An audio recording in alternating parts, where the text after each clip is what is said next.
My two-timing wife made me raise her fake child. I was 18 when I met my ex Mary Soul. During that time, I was a gang member with the Latin Kings. Mary Soul was a church girl. My grandmother dragged me to Sunday Mass, and when I saw her, to me, it was love at first sight. I asked my cousin, who was a friend of hers, if he could introduce us, but he refused. He didn't want me to mess with her. He didn't want me to ruin her. Have you ever met someone that you wanted to make yourself better to be with? That was her. When I found out that she was going to church almost every day, I hung out by the steps, talking to her. I always walked her to and from church. She made me feel like I wasn't worthless. One thing led to another and we were dating and I felt great. For a year and a half I pushed myself away from the gang life, got my GED, became a regular churchgoer and was thinking about the future when I got unintentionally pulled back in. I was at a store and ran into someone that I used to have problems with. They were running their mouths and I tried to ignore it, I swear I did. I just let them talk and I walked away, but then I got stabbed in the shoulder blade and I lost my mind. I beat the crap out of him. I got arrested and suddenly it was like the crap I did to make my life better vanished. Mary Soul was pissed at me, my grandmother kept bringing up my past mistakes and my cousin was telling me that he knew that I wasn't going to change. My public defender saw me trying to better myself and by the grace of God, got me off after a month in lockup. Despite being angry with me, Mary Soul did visit me almost daily. A month after I got out, I found out I was going to be a father and I didn't want my kid to have a dad that was dead or in jail. We eloped, I went to a trade school to become a mechanic and I busted my butt for my future family. When Luna was born, it was almost the worst day of my life. Mary Soul wouldn't stop bleeding. She went into shock and they had to give her a double hysterectomy. She was in the hospital for months and Luna became my world. I wanted her life to be the best, I wanted to give her the world.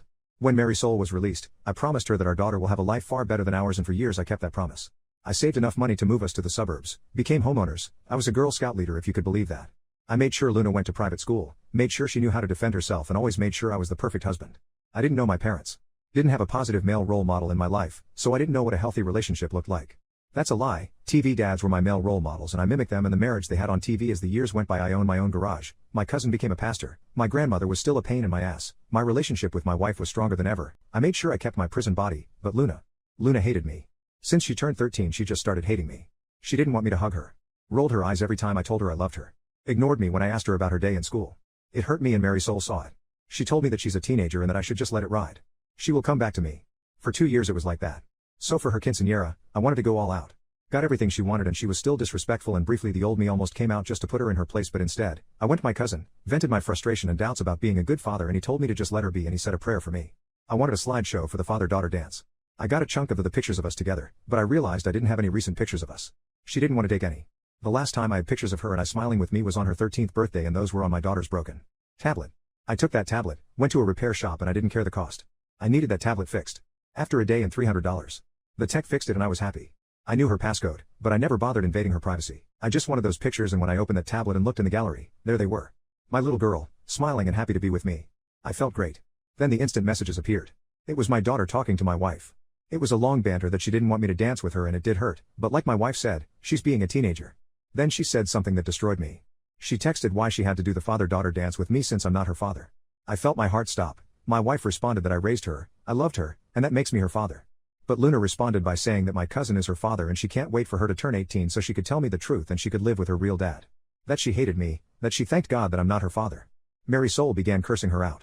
Saying that it was a mistake for my cousin to tell her the truth 2 years ago and the more they talked, the angrier I got. My wife lied to me for 15 years. My cousin whom I confide my issues about Luna and my fears about being a bad father not only effed my wife, but had me raise his child. I wanted to hurt them. I felt a mixture of anger, sorrow, and grief. I went to a dark place and so I wouldn't do anything stupid. I told Mary Soul that I needed to focus on work so I could pay the quince and instead I drove to Manhattan and saw my old public defender who wasn't a low-level attorney anymore. He had a nice expensive firm near Midtown East. I was surprised that he remembered me, but apparently, I was his first case as a public defender. We sat down and I told him everything. Gave him the tablet and when he turned it on, the messages just kept coming. Only this time, Luna was talking to my cousin, her real father, and he was telling her to give me a chance. How I was always there for her, but Luna told him that so was he. How it makes sense that they have so much in common and even called him Poppy multiple times in their conversation and he responded and told her that she was his little girl. We went through our options and he asked me what do I want to do? And I told him that I wanted to go full scorched earth. I wanted to poison the well and he asked me several times if that is what I wanted and nodded. I also told him that everything had to be filed before the quince in 2 weeks. So we sat down and spent the next 12 hours on what needed to be done and I followed his instructions to the letter. I secretly placed my business for sale. Called the private school and told them that I will not be paying for next year.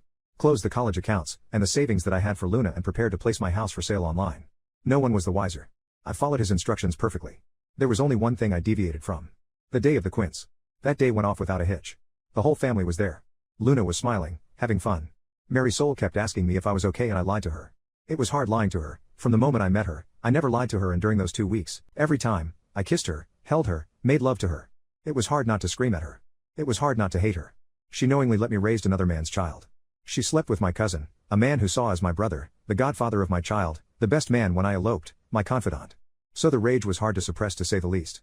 When it was time for the father-daughter dance, I called her to the center of the stage. She looked annoyed, but walked over. I had the music playing and she smiled, and it tore me apart, seeing her smiling at me. For years I wanted to see that smile again, and now I didn't want it. As we dance, I had the slideshow playing. Pictures of the two of us, and towards the end of the song, screenshots of her text messages with her mother and real father. Needless to say, this didn't bode too well. Mary Soul looked like she saw a ghost. Luna just kept staring at the large screen, and my cousin just stared at me with fear. Mary Soul ran to me and told me that she could explain, and I told her that I filed for a divorce. That she could explain it in court. She grabbed my arm, begging me, and I pulled back. I told Luna that I busted my ass to give the world, and now she doesn't deserve it. I began to walk out, but not before telling my cousin that every time I see him, I'm going to knock him out. Then I knocked him out.